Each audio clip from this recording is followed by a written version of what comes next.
Shalom, Assalamualaikum warahmatullahi wabarakatuh. Perkenalkan, nama saya Amelia Rambi, NIM 1814-2011-90, kelas A4 semester 7. Saya mahasiswi Fakultas Keperawatan Universitas Pembangunan Indonesia Manado.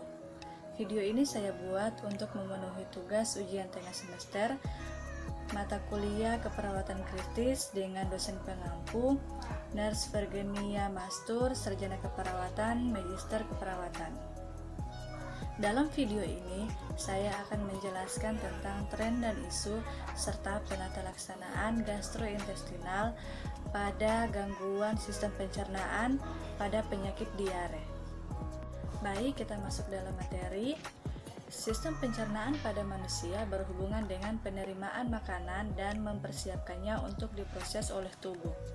Gangguan saluran cerna merupakan sebagian besar penyakit yang menyebabkan penderita mencari pertolongan medis.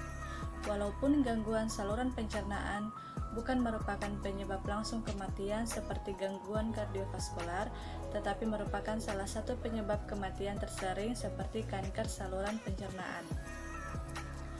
Tren adalah sesuatu yang sedang dibicarakan oleh banyak orang saat ini dan kejadiannya berdasarkan fakta. Sedangkan isu adalah suatu peristiwa atau kejadian yang dapat diperkirakan terjadi atau tidak terjadi pada masa mendatang. Diare didefinisikan oleh Organisasi Kesehatan Dunia atau WHO sebagai keadaan buang air besar yang cair dan gerakan usus yang berlebih dalam jangka waktu 24 jam.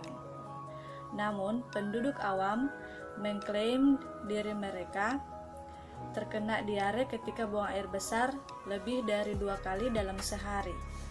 Oleh karena itu, ketika melakukan evaluasi pasien dengan keluhan diare, perlu mempertanyakan pertanyaan yang erat kaitannya dengan tanda dan gejala. Perlu diketahui, tren pada penyakit diare yaitu di Indonesia, diare merupakan penyebab kematian nomor 2 pada anak usia di bawah 5 tahun. Angka kematian balita merupakan salah satu indikator kesehatan yang dinilai paling peka dan telah disepakati secara nasional sebagai ukuran derajat kesehatan suatu wilayah. Secara nasional, target SDGs untuk menurunkan angka kematian balita di Indonesia dalam kurun waktu 2015 sampai 2030 menjadi 25 per 1000 kelahiran hidup. Pada tahun 2016, angka kematian balita di Indonesia tercatat 26 per 1000 kelahiran hidup. Selanjutnya, isu pada diare yaitu diare merupakan penyakit infeksi yang saat ini masih menjadi permasalahan di negara-negara berkembang, khususnya di Indonesia. Dengan tingkat kejadian yang masih tinggi tersebut, maka dilakukan penelitian-penelitian dalam rangka menurunkan angka kejadian penyakit tersebut, terutama pada saat musim pancaroba. Telur anti diare dapat diproduksi dengan cara menyuntik ayam petelur dengan suspensi Escherichia coli enteropathogenik pada vena axillaris. Dan selanjutnya, penata laksanaan pada diare yaitu cara pengobatan diare di rumah. Yang pertama, tingkatkan pemberian cairan seperti pemberian ASI, pemberian susu buatan, pemberian cairan lain contohnya seperti air teh, sup, larutan gula garam, air kelapa, dan larutan oralit.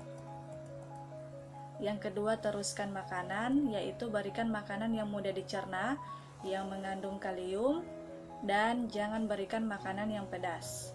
Yang ketiga, berikan makanan yang sering, dan yang keempat, bila diare tidak dapat diatasi dengan pemberian oralit bahkan tambah berat, segera bawa penderita ke puskesmas atau rumah sakit terdekat. Itulah sedikit penjelasan singkat dari tren dan isu serta penata laksanaan pada gangguan sistem pencernaan pada penyakit diare. Semoga dapat bermanfaat. Buat teman-teman ataupun adik-adik yang ingin melanjutkan perguruan tinggi terlebih khusus di bidang kesehatan, ayo gabung bersama dengan kami di Universitas Pembangunan Indonesia Manado. Kami memiliki beberapa fakultas, salah satunya Fakultas Keperawatan, dan kami memiliki dosen-dosen yang profesional di dalam bidang masing-masing. Ayo gabung bersama dengan kami di kampus Universitas Pembangunan Indonesia Manado. Terima kasih.